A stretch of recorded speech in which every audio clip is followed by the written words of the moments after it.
नमस्कार, आप देख रहे हैं मरुदा बुलेटिन और मैं हूं आपके साथ स्फूर्ति सिंह। पंजाब कांग्रेस में मचे घमासान के बीच कांग्रेस हाईकमान ने नवजोत सिंह सिद्धू का इस्तीफा फिलहाल नामंजूर कर दिया है और उन्हें मनाने की कोशिश की जा रही है। इसी बीच सिद्धू के पटियाला स्थित घर में हलचल बढ़ गई है। सिद्धू यहां से चंडीगढ़ जा सकते हैं, वहां किन नेताओं से मिलेंगे इसके बारे में स्थिति साफ नहीं है। कांग्रेस हाईकमान ने मुख्यमंत्री चरणजीत चन्नी की सिद्धू को मनाने का जिम्मा दिया है। चन्नी ने आज सुबह भी मंत्री परगट सिंह और अमरिंदर सिंह राजा वडिंग को पटियाला भेजा था। वहां दोनों मंत्रियों की सिद्धू के साथ बैठक हुई। इसके बाद दोनों मंत्री चंडीगढ़ आ गए। वहीं सीएम चन्नी कैबिनेट की मीटिंग के लिए चंडीगढ़ पहुंच गए हैं। इस कैबिनेट बैठक में हाईकमान ने दिए 18 सूत्री फॉर्मूले से जुड़े बड़े फैसले लिए जा सकते हैं। खासकर महंगी बिजली को लेकर कोई बड़ी घोषणा की जा सकती है। कैबिनेट की मीटिंग के बाद मुख्यमंत्री चन्नी मीडिया से भी बातचीत कर सकते हैं। सिद्धू ने मंगलवार दोपहर पंजाब कांग्रेस प्रधान पद से इस्तीफा दिया था। इसके कुछ देर बाद कोषाध्यक्ष गुलजार इंदर चहल ने भी इस्तीफा दे दिया था।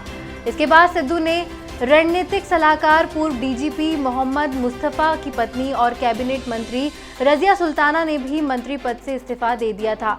थोड़ी देर बाद महासचिव योगेंद्र ढींगरा ने भी इस्तीफा दिया था। इसके बाद परगट सिंह के इस्तीफे की अफवाह उड़ी, लेकिन उन्होंने इसे खारिज कर दिया। कोरोना संक्रमण के खतरे के बीच डॉक्टरों और नर्सों की लापरवाही भी सामने आती जा रही है। ताजा मामला ठाणे से सामने आया है, जहां पर मंगलवार को वैक्सीनेशन ड्राइव के दौरान एक व्यक्ति को नर्स ने एंटी रेबिस का इंजेक्शन लगा दिया। हालांकि इसकी जानकारी मिलने के बाद स्वास्थ्य विभाग के निर्देश पर आरोपी नर्स और इस ड्राइव के इंचार्ज डॉक्टर को सस्पेंड कर दिया गया है। ठाणे नगर निगम के एडिशनल कमिश्नर संदीप मालवी ने बताया कि घटना ठाणे के कालवा इलाके के हेल्थ सेंटर की है। हमने एंटी रेबीज का इंजेक्शन लगाने वाले नर्स और डॉक्टर को सस्पेंड कर दिया है। इस पूरे मामले की जांच करवाई जा रही है और जिले के टीका लगवाया गया है उसे डॉक्टर की निगरानी में रखा गया है।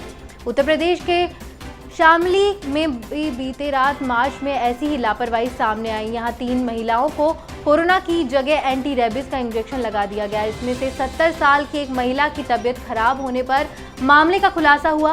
तीनों महिलाओं की उम्र 60 साल से ज्यादा थी। प्रयागराज के बाघंबरी मठ के महंत नरेंद्र गिरी की मौत के संदर्भ में रोजाना एक नई बात निकलकर सामने आ रही है। कभी उनका सुसाइड लेटर तो कभी लेटर का वीडियो वर्जन। इन सब के साथ 3 वसीयतें भी सामने आई है, लेकिन अब इन वसीयतों के वजूद पर निरंजनी अखाड़े ने सवाल खड़े कर दिए हैं। मठ और अखाड़े के एक वरिष्ठ संत और पदाधिकारी के नाम न छापने की शर्त पर कहा कि ये तीनों वसीयतें मठ की परंपरा का उल्लंघन करके लिखवाई गई है। उन्हें वसीयत बनाने की प्रक्रिया पर प्रमाण के साथ सवाल खड़े किए हैं। मठ के वरिष्ठ संत कहते हैं, इस मठ की परंपरा है कि वसीयत में मठ के कुछ संतों को गवाह के तौर पर शामिल किया जाए। उत्तराधिकारी को चुनते वक्त मठ के वरिष्ठ संतों और पदाधिकारियों की भी सलाह ली जाए। मठ के अब तक सभी महंतों ने इसी प्रक्रिया के तहत अपने उत्तराधिकारी चुने हैं और वसीयतें बनवाई है, लेकिन फिलहाल जो वसीयतें सामने आई हैं वे सभी इस मठ के नियम का उल्लंघन करके बनाई गई है। वे कहते हैं कि इन वसीयतों में दर्ज उत्तराधिकारी को किसी भी हालत में मठ स्वीकार नहीं करेगा। भारतीय किसान संघ बीकेयू के नेता राकेश टिकैत ने केंद्र सरकार की नीतियों की आलोचना करते हुए कहा कि देश की पूरी संपत्ति को बिक्री के लिए रख दिया गया है और आने वाले दिनों में देश में कंपनी राज देखने को मिलेगा। छत्तीसगढ़ के गरियाबंद जिले के राजिम कस्बे में मंगलवार को टिकैत ने किसान महापंचायत को संबोधित किया और युवाओं से भूमि, फसल और आने वाली पीढ़ी को बचाने के लिए किसानों के विरोध प्रदर्शन में शामिल होने की अपील की। छत्तीसगढ़ किसान मजदूर महासंघ के तत्वावधान में सैकड़ों किसानों ने इस महापंचायत में भाग लिया। टिकैत ने कहा कि वह दिन दूर नहीं है जब किसानों को अपना हसिया कृषि उपकरण छोड़कर क्रांति की ओर बढ़ना होगा। उन्होंने कहा कि हमें केंद्र की 3 कृषि कानूनों के खिलाफ लड़ना है। उन्होंने कहा कि हम दिल्ली की सीमाओं पर पिछले 10 महीनों से विरोध कर रहे हैं और अगर हमारी मांगें पूरी नहीं की गई तब सभी राज्यों की राजधानी में यह आंदोलन होगा। उन्होंने कहा कि किसानों को सब्जियों और दूध सहित उनकी हर उपज का न्यूनतम समर्थन मूल्य मिलना चाहिए। टिकैत ने कहा कि जब तक केंद्र कानून वापस नहीं लेता तब तक किसानों को पीछे नहीं हटना है। उन्होंने कहा कि आपको इस आंदोलन का समर्थन करना होगा। उन्होंने कहा कि अगर दिल्ली विरोध विफल रहता है तब भविष्य में ऐसा कोई आंदोलन नहीं हो पाएगा।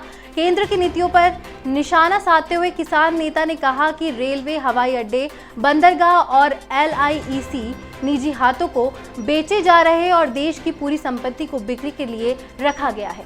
पंजाब किंग्स पर 6 विकेट की जीत के साथ प्लेऑफ की ओर कदम बढ़ाने वाले मुंबई इंडियंस के कप्तान रोहित शर्मा ने ईशान किशन की जगह टीम में शामिल किए गए सौरव तिवारी की बल्लेबाजी की तारीफ की है।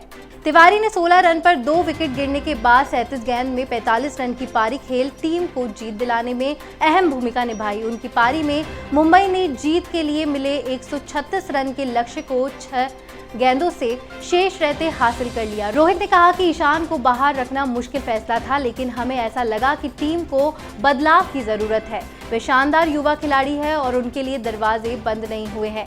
सौरव तिवारी ने चेन्नई के खिलाफ अर्धशतक लगाया था और आज भी उन्होंने बीच के ओवरों में समझदारी से बल्लेबाजी की। कप्तान मैच में नाबाद 40 रन बनाने वाले हार्दिक पांड्या के लय में लौटने से खुश है। इस बुलेटिन में फिलहाल इतना ही। देश और दुनिया की तमाम खबरों के लिए आप देखते रहिए मरुधर बुलेटिन। नमस्कार।